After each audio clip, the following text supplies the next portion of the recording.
Bill 5 has got to go.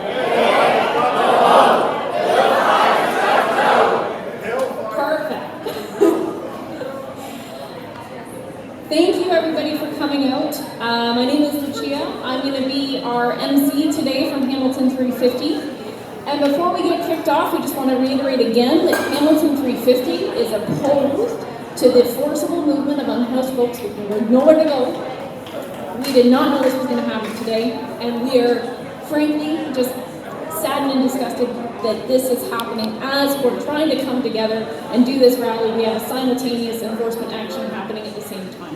So just going to acknowledge this right off the get-go.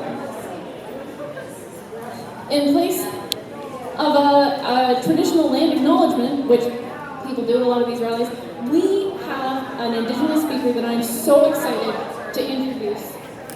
Courtney Skye, you may know from her work at Protect the Tract. She's from our neighbors at Six Nations, and she's going to kick off our rally here today in opposition to Bill 5.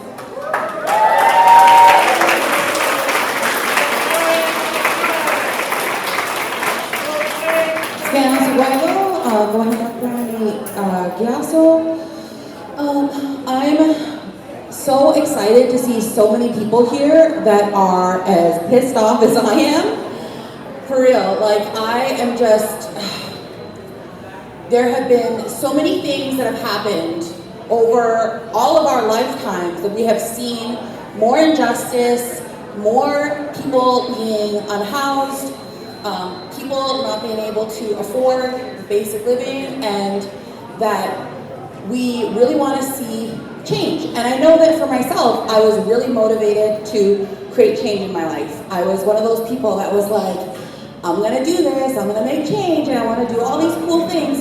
And it seemed like, even though I ended up working through, and some people might recognize me from being a public commentator on CBC News, or doing policy briefs and things like that for the Yellowhead Institute. And I've had that opportunity to have access to some of these places of power where these decisions are made.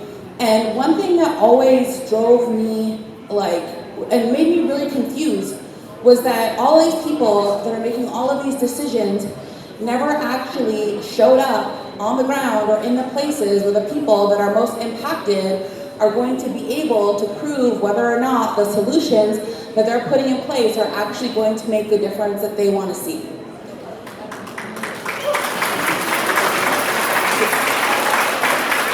There are so many times where people that are living unhoused, or Native women that have been subjected to violence, or communities that are facing all this displacement, where we're told, that the province or the federal government, they know better, that they know more than what we know about our own people and our own communities, and that we don't have the education or the understanding of ourselves to be able to tell what needs to happen around legislation and policy.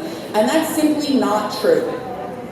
All the solutions rest entirely within our own communities to be able to create safety and to create these communities that we want to see, where everyone is actually achieving some of these promises that we've been told are going to happen. I've talked to a lot of folks that have said, I kind of thought reconciliation was going to happen. I thought we were actually going to have real conversations about changing the colonial attitudes that have perpetuated in this province. I thought we were going to see a country that wanted to have realistic responses to climate change, that we were going to meet international agreements, that COP was going to do something, that the UN was going to do something, that we were going to be able to find solutions. And now we're here with a federal government and a province that have basically said, let's squeeze every last dime we can before our climate collapses on us. So things like Bill 5 or C5 or C2, the new federal legislation, all of these bills are working together to displace Indigenous peoples, and it's a perpetuation of the assault that many Indigenous peoples have felt throughout our entire lifetimes, of where we're seeing our jurisdiction, our relationship with the land be made a problem.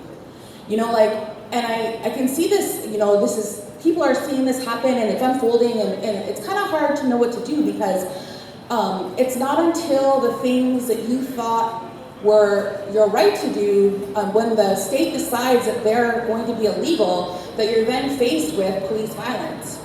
Like the folks that are here today, you know, when they were born, they never thought that living and trying to have a safe place to live was something that was going to become criminalized.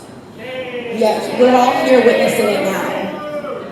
And I know that as a Haudenosaunee person, you know, our territory extends in the area between the three lakes. So that's between Lake Erie, Lake Huron, Lake Ontario, and through the Finger Lakes region up to the Ohio River Valley. And we love our territory. Our people are still in these territories, and we are never going to abandon our territories.